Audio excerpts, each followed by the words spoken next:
এর আগে আপনারা দেখেছেন যে রোহিঙ্গাদেরকে নিয়ে আওয়ামী লীগ সরকারের ব্যাপক ব্যবসা বাণিজ্য হয়েছে। গত 25শে আগস্ট মানে গতকালকে ছিল আপনার 2017 সালে যে গণহত্যা শুরু হয় আরাকানে রোহিঙ্গাদের উপরে, সেটার 8ম বার্ষিকী এবং সেই উপলক্ষে মেইনলি এই সম্মেলনটা আয়োজন করা হয়েছে। এবং এই সম্মেলনের কিছু স্পেশাল দিক আছে।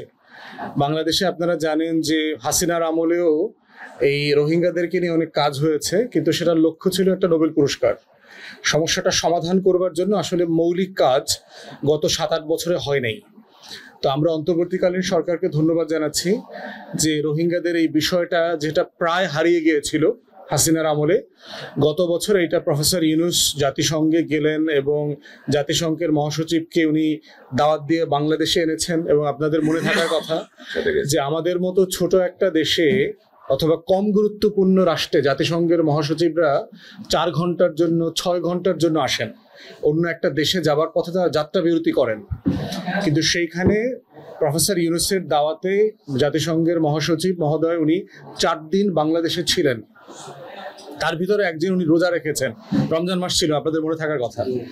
এবং উনি রোহিঙ্গা ক্যাম্পে এসে রোহিঙ্গাদের সাথে এই ইফতার করেছেন এবং পায়জামা পাঞ্জাবি পরেছেন, টুপি পরা ছিল, খেয়াল করেছেন কিনা। প্রফেসর ইউনূসও সেদিন বলেছেন যে আমরা চেষ্টা করছি আপনাদেরকে আগামী বছরের মধ্যে যেন কোনো সুখবর দেওয়া যায়, এরকম একটা কথাও তখন এসছে। তো আমাদের তরফ থেকে অন্তর্বর্তীকালীন সরকারকে রিয়েলি ধন্যবাদ জানাচ্ছি যে এই বিষয়টাকে আবার আন্তর্জাতিক মহলে গুরুত্বের সাথে তুলে নিয়ে আসা, এটা একটা গুরুত্বপূর্ণ কাজ হয়েছে। দ্বিতীয়ত যেটা হয়েছে, এর আগে আপনারা দেখেছেন যে রোহিঙ্গাদেরকে নিয়ে আওয়ামী লীগ সরকারের ব্যাপক ব্যবসা বাণিজ্য হয়েছে।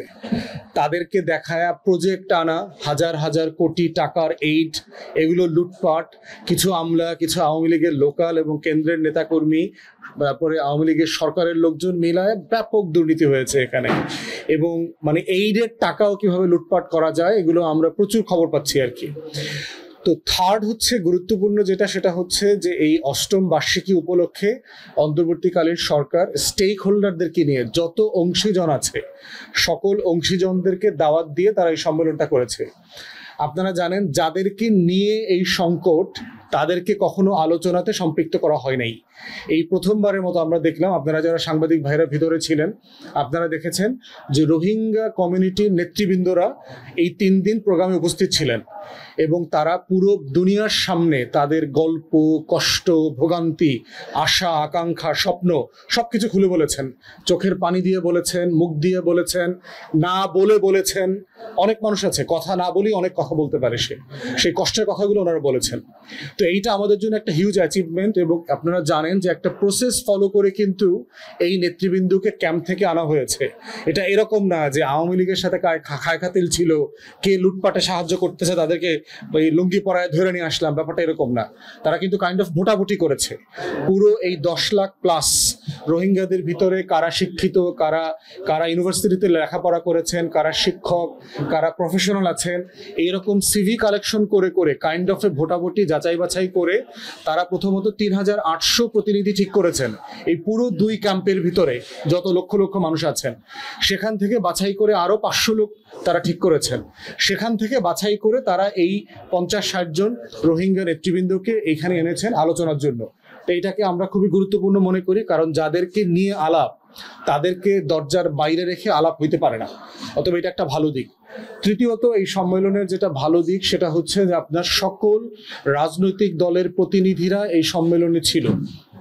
আপনারা জানেন সারা দুনিয়াতে এই প্র্যাকটিস আছে, রাষ্ট্র যখন কোনো সিরিয়াস সংকটের মধ্যে পড়ে তখন যেটা করতে হয় যে শুধুমাত্র সরকারি দল সমস্যাটা সমাধান করে না, সংসদে যে সকল রাজনৈতিক দল থাকে সবাইকে নিয়ে তারা সমাধানটা করবার চেষ্টা করে। এবং এইবারও তারা এটা করেছে যে ঐক্যমত্য কমিশনে, তারপরে হচ্ছে সংসদ প্লাজায় যে ঘোষণাপত্র পড়া হয়েছে, এখানে যে সকল বড় বড় দলগুলো রিপ্রেজেন্ট করেছেন তাদের প্রায় 8-10টা গুরুত্বপূর্ণ দলের নেতারা এখানে ছিল। বিএনপি, জামাত, চরমোনাই, এবি পার্টি, এনসিপি সবার প্রতিনিধি ছিল। এবং এটা থাকবার কারণে যেটা হয়েছে একটা পলিটিক্যাল সেশনও ছিল, শুধু রাজনৈতিক দলের বক্তব্য।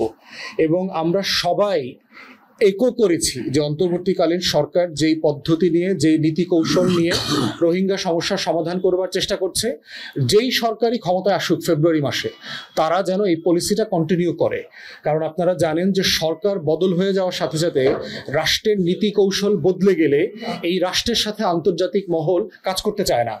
এই জন্য তারাও বুঝতেছিল যে আমরা এমন একটা নীতি কৌশলে একমত হব কিনা যেটার সাথে আগামী দিনের রাজনৈতিক দল, সরকার সবাই একমত।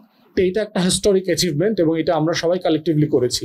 তো এই সবকিছু মিলিয়ে আমরা বোধ করছি যে অন্তর্বর্তীকালীন সরকার রোহিঙ্গা ক্রাইসিসকে ডিল করবার জন্য যে উদ্যোগ নিয়েছে, যেই কর্মপন্থা নিচ্ছে, আন্তর্জাতিক মহলকে অন্তর্ভুক্ত করে তাদের সাথে আমরা একসাথে কাজ করছি এবং করব, এবং সকল দল ওয়াদা দিয়েছে আগামী দিনে তারা এই কাজটা কন্টিনিউ করবে।